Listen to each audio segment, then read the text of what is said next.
Hey, I want to welcome each and every one of you to the call this evening. My name is Jeremy Barnes, and I'm definitely excited for you. I'm definitely excited to spend some time with you guys and give you some valuable information that I know can truly change the trajectory of your business. We're looking to help you create success, and we're looking to help you do that as quickly as possible.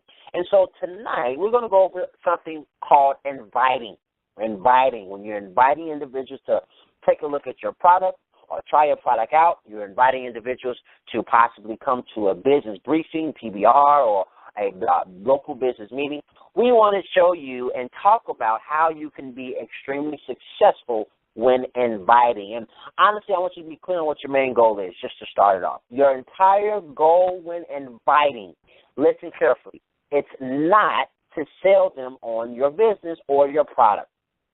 It's not to sell them on your business or your product. Listen, if you have been trying to convince individuals to join your business that it is the next best thing, or convince individuals that your product is incredible, buy your product, this is why you do not have, I'm willing to bet, the amount of customers and or business partners in your book of business, and why you cannot duplicate the success that you're looking for.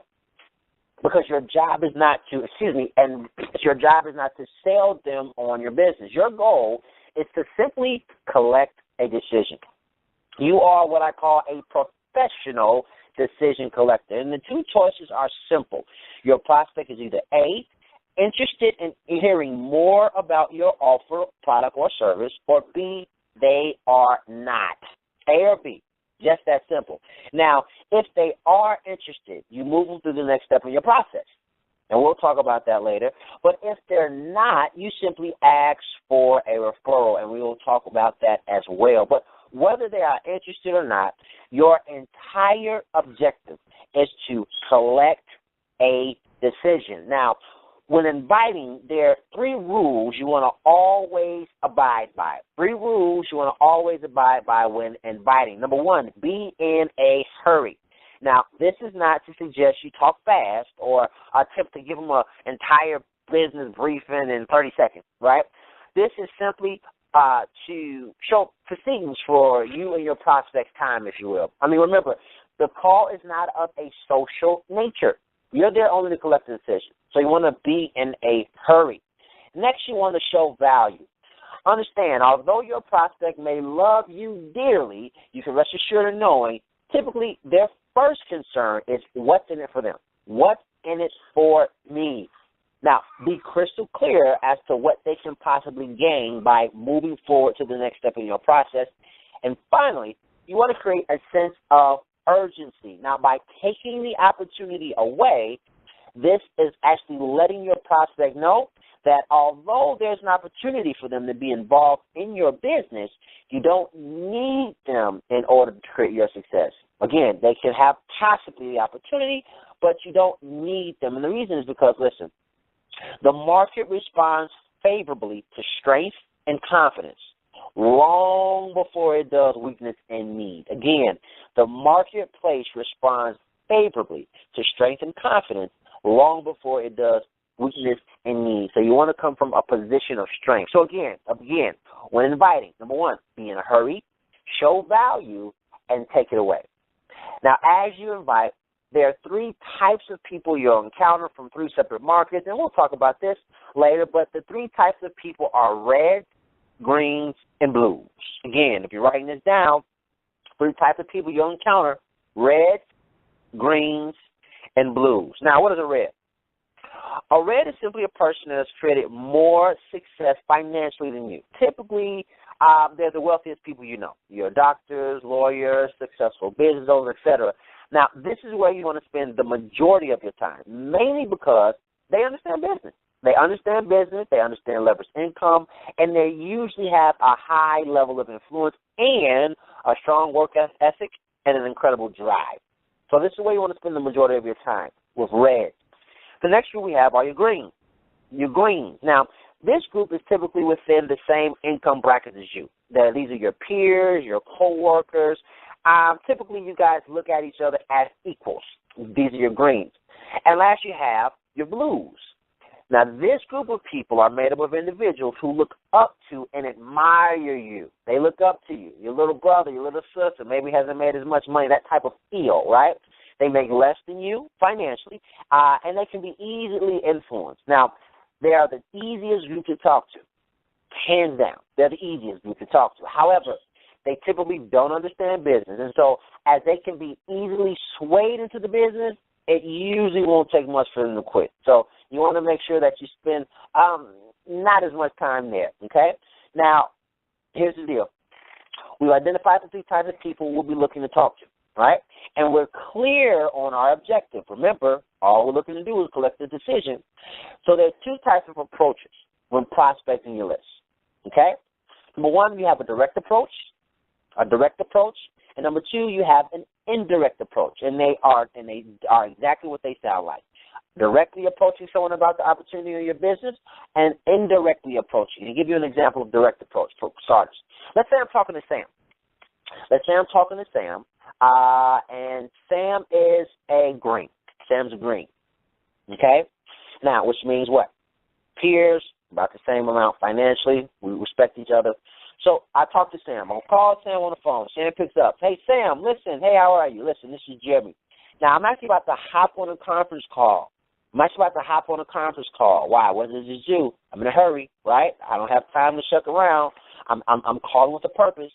So I'm about to hop on a conference call. I don't have much time, but I wanted to run something by you right quick. Now, if I found a way to make, say, about an extra $2 to $5 grand, actually by paying bills you're already paying, would you want to know about it? Sam, if Sam says yes, then you want to direct them to a tool that will tell the story for you. A business presentation, a DVD, a website, a webinar, a tool, some type of tool other than yourself that will give Sam that information, moving him to the next step in that process. Okay? Again, this can include a sizzle call, an opportunity overview, any tool that will give him more information. Okay? Now, the idea is to put them in front of your business info using some other form of media outside of you. Here's why. In doing so, you'll actually create a systematic approach that creates success in your business. And because of its simplicity, it can be easily duplicated by the members in your success team or your organization. And again, your success will be contingent upon the amount of individuals you're able to help create similar success. So you want to have a systematic approach, something that anybody can plug into, and they can duplicate your efforts. In short, you want to focus on income-producing activities that are duplicable. Okay? You want to always kiss your business. You want to kiss your business. Keep it super simple. Okay?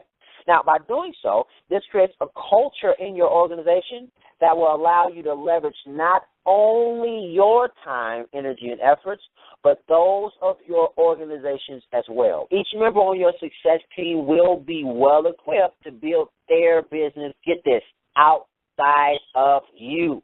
This is how you're able to truly create leveraged income, okay? So back to our example. So Sam says yes, and we've decided to use, say, a sizzle call. So you say, okay, great, listen, I have a quick call I want you to check out.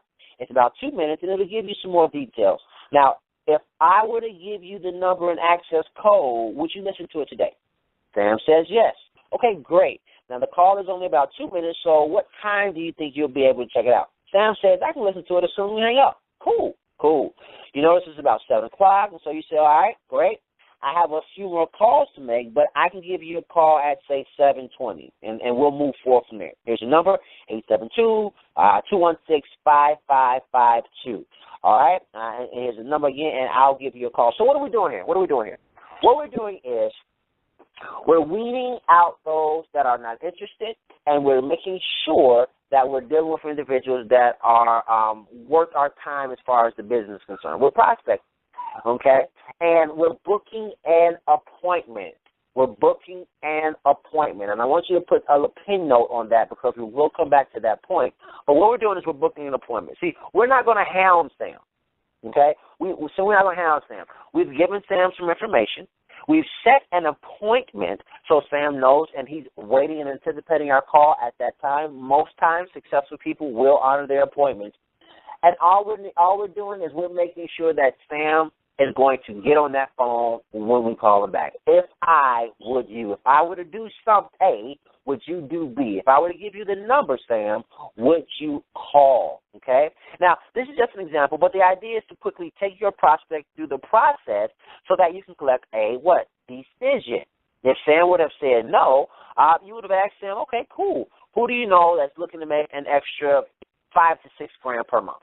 We're looking for a referral. Now, here's the indirect approach. That was the direct approach. Here's the indirect approach. Now, this is typically the approach you use with your reds, the people that are a little bit more successful than you financially. Let's say Lori is a successful business owner. She owns a salon, a few McDonald's franchises. I mean, this girl is hot stuff. Now, because she's successful in her own right and makes more money than you and has influence, your conversation would be a bit different for her as opposed to Sam. So here's the conversation with Lori. Lori answers the phone. Hey, Lori, I hope you're having an amazing day so far. I know you're busy, so I'll be quick. But I just wanted to get your expertise on evaluating the business deal I've actually come across. I'm actually working with a few individuals making 30 to 40 grand per month like you. And the information they gave me, it looks great, but I wanted to make sure I really understood it correctly. Now, Paul, Lori may not even be making 35 to 40 grand, but I'm putting her in that category. Why? Understand, successful people, they love to help, and they don't mind having their ego stroke. This is simply giving you a reason as to why I'm calling you. And subconsciously, Lori's thinking, well, why are you calling me? I'm calling you because I value your opinion. And she sees that you think of her as an individual making $30,000 to $40,000 a month. She's flattered.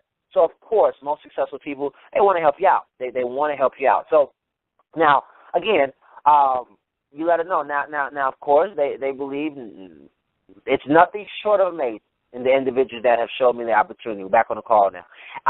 And it does look good, but honestly, I could use the opinion of someone just as successful but outside of their business, and I thought of you.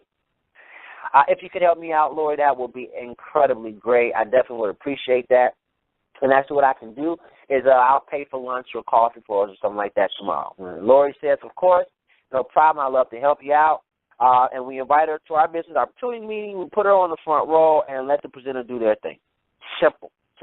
Now, again, these are just two examples, but the idea is to simply what? Collect a decision. If you have not written that down, team, write that down now. All we're looking to do is CAD, collect a decision. And in doing so, you want to be in a hurry, you want to show value, and lastly, what? Take it away. Absolutely. Now, last but not least, the fortune is in the follow-up. If you're not following up with your prospects, you are leaving hundreds, if not thousands of dollars on the table, literally. This is why at the end of every conversation, you want to know what my mentor calls BAM FAM. BAM FAM. I told you to put that bullet on that. BAM FAM. What does that mean? BAMFAM. Write this down. BAMFAM. You want to BAM FAM. You want to book a meeting from a meeting. Okay? You want to book a meeting from a meeting. After your prospect has seen your information, they will either have questions, they'll be ready to sign up, or they may, in fact, not be interested at all. Either way, your job is to, again, collect a decision and BAM FAM. Book a meeting from a meeting. Book another meeting. Why? Why another meeting, you ask? Well, most prospects need to see the info 4 to 8 times before they make a decision. It just is what it is, period. For the sake of time, we'll have to go into the psychology behind this on another training, but at each exposure, they're more likely to get started. So at the end of every conversation, you want to BAM FAM. Now, I hope this has been of some value for you. And, you know, if you'd like to go deeper, I definitely want to invite you. Let's connect on Facebook. Definitely connect on Facebook. You can find me at facebook.com/wealthwithjb. Again, that's facebook.com/wealthwithjb. And let's keep the conversation going. Feel free to hop online and connect with me, and let's leave a comment, like, or share this video. We'll make sure that we'll get the link posted up on our Facebook. And more importantly, I really want you to stay focused and stay driven on creating your success in your business. Listen, regardless of what company you're in, or even if you're looking to be involved in a company, this is what I can promise you. There are individuals that have created massive success in your different opportunities. What does that mean for you? All that simply means is that you no longer have to build your business on faith, right? The simple definition of faith, belief without seeing. You no longer have to build your business on faith. What you have by those individuals actually reaching that different echelons of your company is the physical proof that it can be done. The proof that it can be done. At this point, all you need to do is make the decision that you will put in the work necessary to create that success for you and your family. And I'll tell you one thing before I let you go, you absolutely deserve it. You deserve to live your life completely by design. You deserve to not worry about what bills will have to be paid and when, or if you can even pay those bills. You deserve to have your family in a financial situation to where money as an issue is completely eradicated. Now, we understand that money isn't the most important thing. It just happens to rank up there next to oxygen. And so we want to make sure that it is no longer an issue for you, and you want to share that opportunity to create that situation for as many individuals that are willing to be a participant in their own success. And lastly, guys, I always want you to remember this. Most people fail in life, not because they aim too high and miss, but because they aim too low and hit, and unfortunately, some people don't even aim at all. So I want you to dream, and understand that you have the mental capacity to create that dream a reality for you. I want you to believe much stronger. I want you to believe much stronger. I want you to think much bigger. And I want you to work much harder in creating your dreams, creating your success. So that's all the time that I have this evening. I hope this has been something that has been useful for you. I look forward to connecting with you. Till next time, this is Jerry Barnes signing out. I hope to talk to you soon. God bless.